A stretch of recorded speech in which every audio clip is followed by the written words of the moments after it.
Hello and welcome to some more Star Citizen. I want to go over quickly what's going on this week in Star Citizen, what we've got to look forward to, but then I want to look at some community posts and community concerns from Reddit and Spectrum, as well as some cool stuff there from players building an in-game base and sort of testing the persistent entity streaming to its fullest, players hunting pirates and making sure that they stay in prison, how to enjoy Star Citizen more according to a player, and the problems with Cloud Imperium selling these career packs, this FPS gear, when they haven't got a way to retrieve your items in-game. Let's start with this week in Star Citizen. We've got a free fly that is on until the 17th of July. That gives you the chance to try 12 ships for free as well, so you can try Star Citizen for free. You can try these ships out whether you are a new player or an old player, whatever, jump in. Try that stuff out.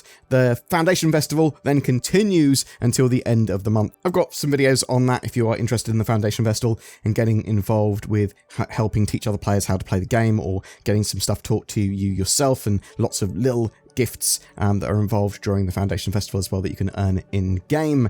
So, Tuesday, we've got the narrative team answering their monthly Ask a Dev section on Spectrum, so expect them to go through a load of interesting questions, or at least some of them interesting, some of them to do with game development, a lot of them to do with more specific lore questions. Wednesday, there is a roadmap update. We might start seeing a bit beyond Alpha 3.20 and sort of the end of the year as well. So there is a new player AMA, Ask Me Anything, on the RSI Twitter as well. I only saw a little tiny mention of that in the This Week in Star Citizen, so I'm not sure how new players are going to know together, but maybe there's something I haven't seen. Friday, there is a new episode of Star Citizen Live at 3 PM UTC. Now, this is going to have Senior Tools and Tech Content Director Sean Tracy and live gameplay programmer Duncan Bunting to talk about Arena Commander updates. With that in mind, they are looking for questions for the Arena Commander team there. The thread currently has the top questions being upvoted that are likely to get asked being: do you have plans to add Theatres of War into Arena Commander? Are there any updates on private lobbies? Will you please push Star Marine further with large-scale maps, 50v50 battlefields, etc.? With Master Mode testing coming to Arena Commander in 3.20, will we be getting adjustments to stats and pitch your role of other ships to test or just light fighters? Will organizations be able to arrange for two opposing teams of predetermined members to play against each other without random players? Do you have any future plans to offer a more complete and polished Arena Commander to a wider audience for a low price, perhaps free, in order to entice more players into Star Citizen's persistent universe? Could you add a solo FPS shooting range with targets so that we can test and practice with all the FPS weapons? I asked this question years ago after a shooting range was shown in a demo of Inside Star Citizen. It got upvoted and answered yes. Do you have any plans to add more FPS PvE missions in Arena Commander modes?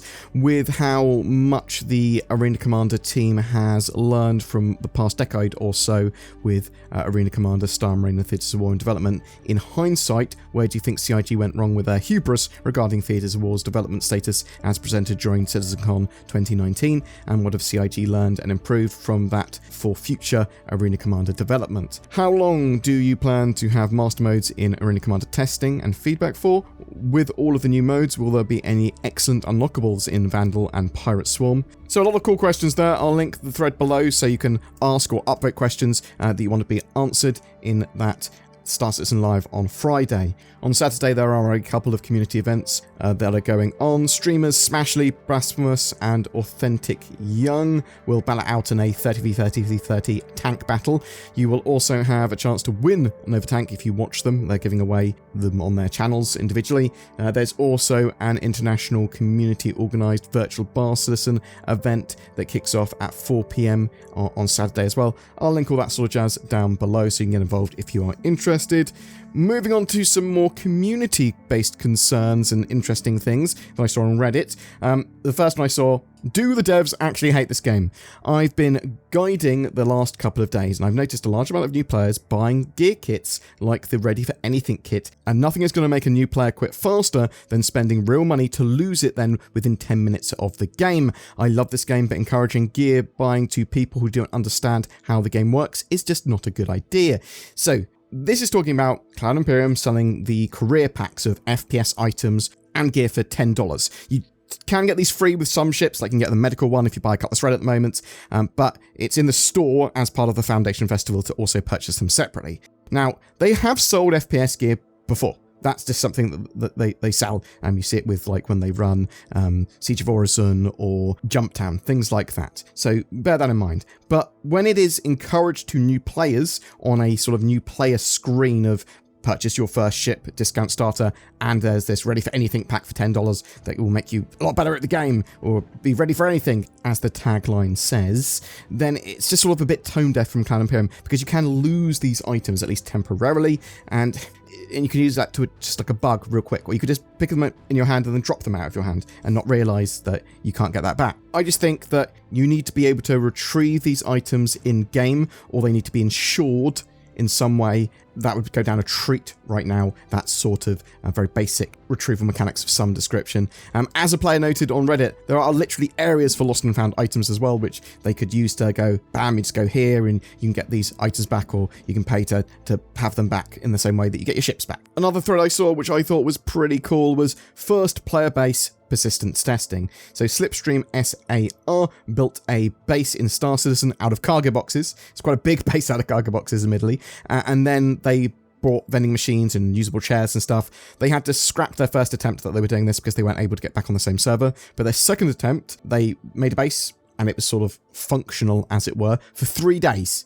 I mean, it is a box fort, but persistent entity streaming does allow for a load of cool stuff, and even when it's bare bones, implementation does allow for players to build and maintain a base, such as it is. But you can see what this is going to be used for the future. Future tech-wise, real player bases, LAN claims, shard affinity, letting you choose and wait for specific servers, and server meshing. They're the sort of real treasures that this will allow in the future. Really, really excited for that. So another thread, keeping the pirates down. This is a thread from an org ITC about busting into Kleshard prison to sort of further punish and hold pirates there. They were hosting a trade discussion aboard an 890 jump, and a group attacked this 890 jump, and they demanded a ransom, and even after getting paid, they still blew up the 890 jump. Now, one of the pirate ships was apparently disabled, and then the ITC lawful players boarded and cleared that ship out of hostiles, sending those pirates to prison.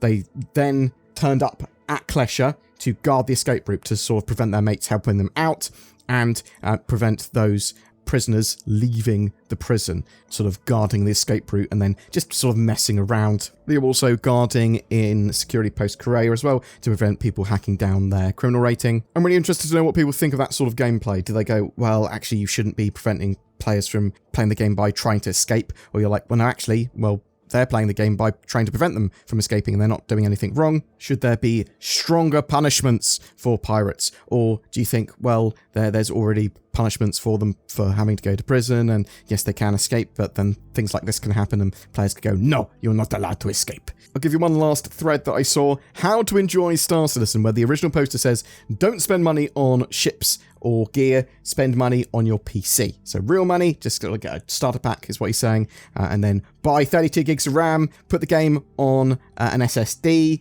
get a reasonably decent GPU, and an ultra-wide monitor. These are all things that, according to them, will make the game better for you. And yeah, some of them certainly will. I'm not a massive fan of ultra-wide monitors, but I know some people absolutely adore them. Earn ships in-game and roll with the occasional reset. Join an org. This will also increase your enjoyment. Enjoy the game for what it is now, not its sort of future self. Don't just live in dreams and hope. Just enjoy the game now, play it now, and don't play it constantly every day, as you'll burn yourself out. And Starfield's coming out soon. You can play some of that. In the meantime, check out Star Citizen every so often. Something I did disagree with the original poster on is they say don't go onto Spectrum or Reddit and post complaints, because this just adds to negativity in the sort of community. I'd say actually venting, talking and giving feedback is really important, even in most forms. I'd say though, be constructive and feel free to make a post, but try to keep it to the right channels. Try not to rant, swear, or don't engage with sort of hostile or troll posts. It's not anyone's job to defend Star Citizen. It's certainly not the players' jobs to defend Star Citizen. We should be playing it and enjoying it, and Star Citizen will eventually be able to stand by itself and prove that it's a great game once it's completed. But I very much also want people to be able to call out CIG when they think they've done something wrong, and also talk about their experiences of what's going on in game, and not for people to say, well, that's just a troll post, or that's just a trash post, or you're just complaining. Well, sometimes it's fair to complain when you're expecting something, or when you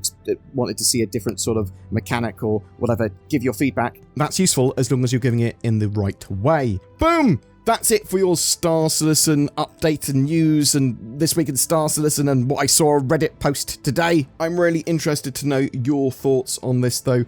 What things can you do to enjoy Star Citizen more? Is it all about the hardware? For you, are you really purchasing loads of ships? Do you go, well, actually, I do want a couple of ships, and I don't just want a starter package? Is it fair to go after pirates and then sort of hunt them in prison still, preventing them from escaping? They can still get out legitimately by doing oxygen missions and that sort of stuff. But then I suppose, is it fair to then have other people going into prison themselves and preventing them from mining in the mines and things like that as well? Are you excited for the future of persistent entity streaming? Have you done any cool stuff with it, or seen any cool stuff with it? What do you think about Cloud Imperium selling those career kits? Do you think, well, actually, they probably should sell them because they were giving them away with free with some ships, and people don't have to buy them if they don't want to? Maybe Cloud Imperium should just not overly promote the Ready for Anything kit for new players. Maybe they should have given that away for free with starter packs. Are you excited for anything that's coming up this week? Like some questions being answered on Arena Commander. Maybe they're going to start talking a bit more about Theatres of War, because we do know they are actively working on Theatres of War in July. Are you going to be participating or watching in that big Tonk battle that's going on over the weekend, or getting involved with that international virtual bar citizen? Whatever your thoughts, I'd love to hear from you in the comments below. There are so many space games. Star Citizen is obviously king. Fight me. But how do you keep yourself secure and private while in space, away from the prying eyes of Big Pirate and Big Space? NordVPN.com/BoredGamer. That gives you potentially the best protection in cyberspace. Oh, see what I did there? Stay safer online with a secure private internet connection that also helps you get access to the content you want. Let me give you some testimonials that I'll just make up now. I just turned off NordVPN and got ganked by a load of pirates. I turned off NordVPN and my legs fell off. There you have it. Get NordVPN, because if you're not going to believe those testimonials that I just made up, what are you going to believe? You can grab it from the links below. It's good and it's super cheap and I use it. There you go. Boom. Something else that's good is our ship giveaway. Salvage is the newest big gameplay loop at the moment in game, and we want to help you get involved with that. So we're giving away a Drake Vulture light salvage ship with lifetime insurance. All you need to do to be in for a chance of winning that is comment on any of my videos made during July. More details in the description below. Thank you so much to everyone that goes the extra mile in supporting the channel with the join button under our videos, or becoming a Patreon, or donating, or even just subscribing and liking and commenting on our videos and sharing them. You'll get an occasional exclusive video. There's polls and posts to get involved with. Please consider joining them, because it really, really helps us out. Thank you very much for watching. If you've got any feedback, please chuck it in the comments below. I'd love to hear from you.